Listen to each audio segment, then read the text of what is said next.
we've had a crew that's been with us pretty much intact for a lot of years, so you can do those things when you got that kind of help.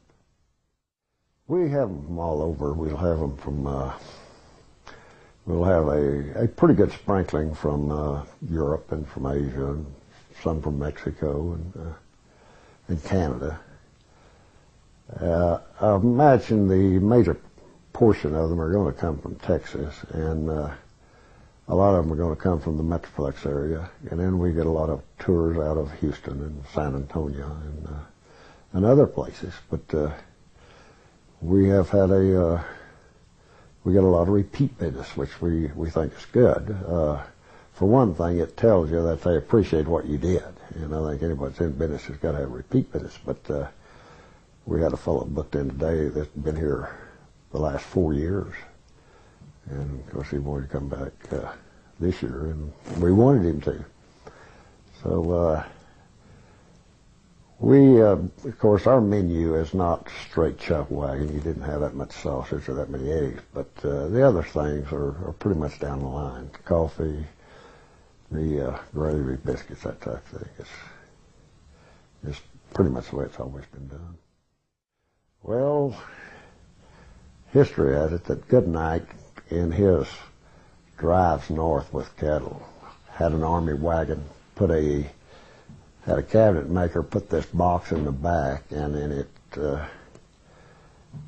turned out to be a very practical and a very good idea, because you could have all of your equipment there, drop down, you could set your stuff out and prepare a meal. And after that, you had about every kind of a concept of a wagon, in that you know, depending on how many people you had, how much equipment you had, what you were trying to do, your wagon's pretty well told that story. The real chuck wagons had an awful lot of rope tied on them, because you had to stake so many horses, and you had to set up a rope corral, and of course we don't have that. But nor did we have to haul a lot of beds and stuff like that. But it was fairly practical for what it did.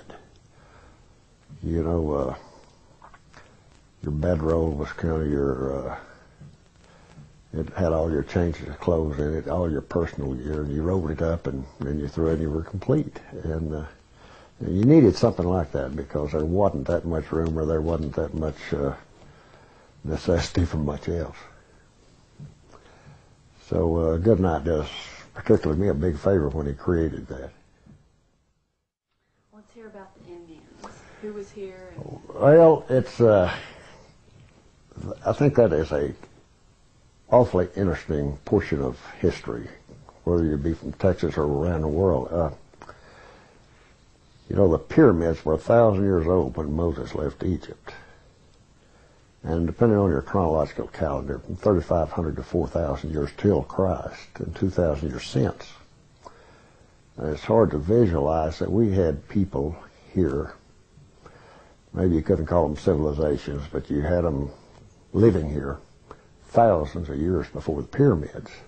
And this is kind of interesting, because our part of Texas, by the time the people got here, the rest of the state was pretty well settled. So we've never had that much of a page in Texas history.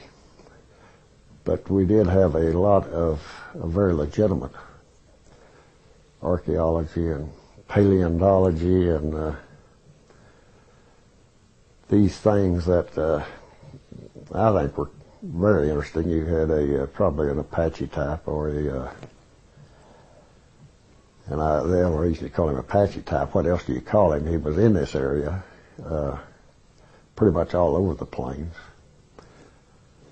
And then in 1540, Coronado came up from Mexico, came through here,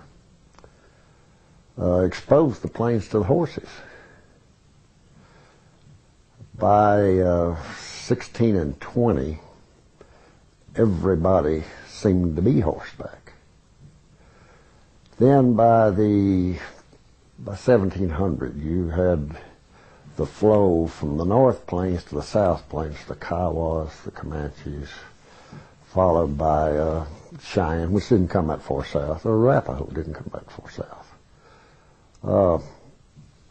Not only did they move into this area, they very quickly adapted to it, and in every sense became the lords of this plains area.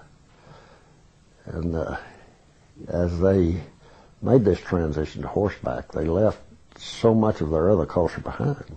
No more farming, not much fishing, which had been pretty important to their livelihood. Their bows became shorter for the use of horseback.